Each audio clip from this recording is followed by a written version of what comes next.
राधे राधे, जय श्री कृष्णा। स्वागत है आप सभी का मेरे YouTube चैनल सपना कंवर व्लॉग्स में। भगवान की कृपा सदा आप और आपके परिवारजनों पर बनी रहे। भगवान आपकी सभी मनोकामनाओं को पूर्ण करे और आप सदा स्वस्थ और खुश रहें। मेरा आप सभी से अनुरोध है, कार्तिक माह के इससे पहले के अध्याय भी मेरे चैनल पर अपलोड हो चुके हैं। अगर आपने अभी तक नहीं सुने तो वो ज़रूर सुने और ज़्यादा से ज़्यादा शेयर करें ताकि कार्तिक महात्म्य का जो पुण्य प्राप्त हो उसका फल आपको भी मिले। कार्तिक महात्म्य 16वां अध्याय। सुनो लगाकर मन सभी, संकट सब मिट जाए। कार्तिक महात्म्य का कमल पढ़ो 16वां अध्याय। राजा पृथु ने कहा, हे नारद जी, ये तो आपने भगवान शिव की बड़ी विचित्र कथा सुनाई है। अब कृपा करके आप यह बताइए कि उस समय राहु उस पुरुष से छूटकर कहाँ गया। नारद जी बोले, उससे छूटने पर वह दूत बर्बन नाम से विख्यात हो गया और अपना नया जन्म पाकर वह धीरे धीरे जालंधर के पास गया। वहाँ जाकर उसने शंकर की सब चेष्टा कही। उसे सुनकर दैत्यराज ने सब दैत्यों को सेना द्वारा आज्ञा दी। अनेमी और शुंभ निशुंभ आदि सभी महाबली दैत्य तैयार होने लगे। एक से एक महाबली दैत्य करोड़ों करोड़ों की संख्या में निकल युद्ध के लिए जुट पड़े। महाप्रतापी सिंधु पुत्र शिवजी से युद्ध करने के लिए निकल पड़ा। आकाश में मेघ छा गए और बहुत अपशकुन होने लगे।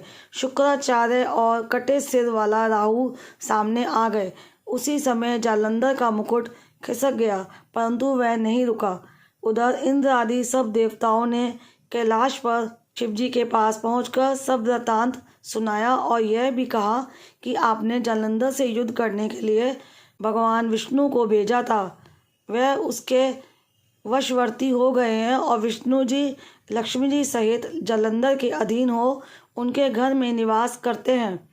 अब देवताओं को भी वहीं रहना पड़ता है। वह बलि सागर पुत्र आपसे युद्ध करने आ रहा है, अतएव आप उसे मारकर हम सबकी रक्षा कीजिए। यह सुनकर शंकर जी ने विष्णु जी को बुलाकर पूछा, हे ऋषिकेश, युद्ध में आपने जालंधर का संहार क्यों नहीं किया और वैकुंठ छोड़ आप उसके घर में कैसे चले गए। यह सुनकर विष्णु जी ने हाथ जोड़कर नम्रतापूर्वक भगवान शंकर से कहा, उसे आपका अंशी और लक्ष्मी का भ्राता होने के कारण ही मैंने नहीं मारा है। बड़ा वीर और देवताओं से अजय है। इसी पर मुग्ध होकर मैं उसके घर में निवास करने लगा हूँ। विष्णु जी के इन वचनों को सुनकर शंकर जी हंस पड़े। उन्होंने कहा, हे विष्णु, आप ये क्या कहते हैं। मैं उस दैत्य जालंधर को अवश्य मारूंगा। अब आप सभी देवता जालंधर को मेरे द्वारा ही मारा गया जान अपने स्थान को जाइए। जब शंकर जी ने ऐसा कहा तो सब देवता संदेह रहित होकर अपने स्थान को चले गए। इसी समय पराक्रमी जालंधर अपनी विशाल सेना के साथ पर्वत के समीप आ कैलाश को घोर सिंहनाद करने लगा। दैत्यों के नाद और कोलाहल को सुनकर शिवजी ने नंदी आदि गणों को उससे युद्ध करने की आज्ञा प्रदान की। कैलाश के समीप भीषण युद्ध होने लगा। दैत्य अनेकों प्रकार के अस्त्र शस्त्र बरसाने लगे। भेरी, मृदंग, शंख और वीरों तथा हाथी, घोड़ों और रथों के शब्दों से शाब्दित हो पृथ्वी कांपने लगी। युद्ध में कटकर मरे हुए हाथी, घोड़े और पैदलों का पहाड़ लग गया।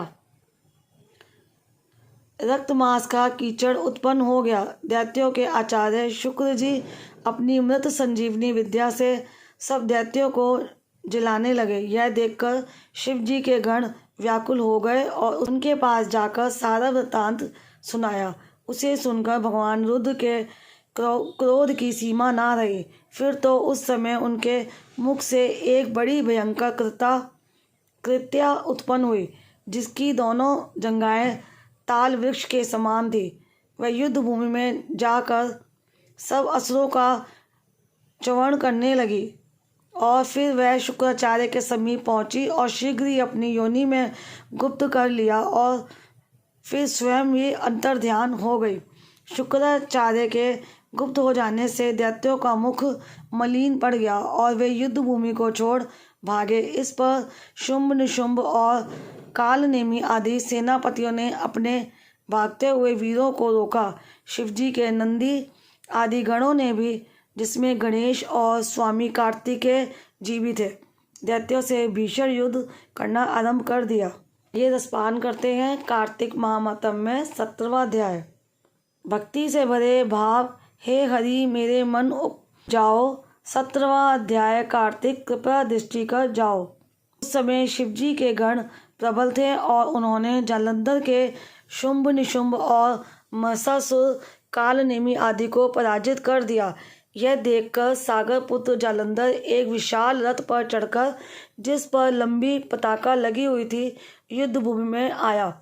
इधर जय और शील नामक शंकर जी के गढ़ भी युद्ध में तत्पर होकर गरजने लगे। इस प्रकार दोनों सेनाओं के हाथी घोड़े शंख बेरी और दोनों ओर के सिंहनाद से धरती त्रस्त हो गई। जालंधर ने घोड़े के समान असंख्य बाणों को फेंक कर पृथ्वी से आकाश तक व्याप्त कर दिया और नंदी को 5, गणेश को 5, वीरभद्र को एक साथ ही 20 बाण मारकर उनके शरीर को छेद दिया और मेघ के समान गर्जना करने लगा।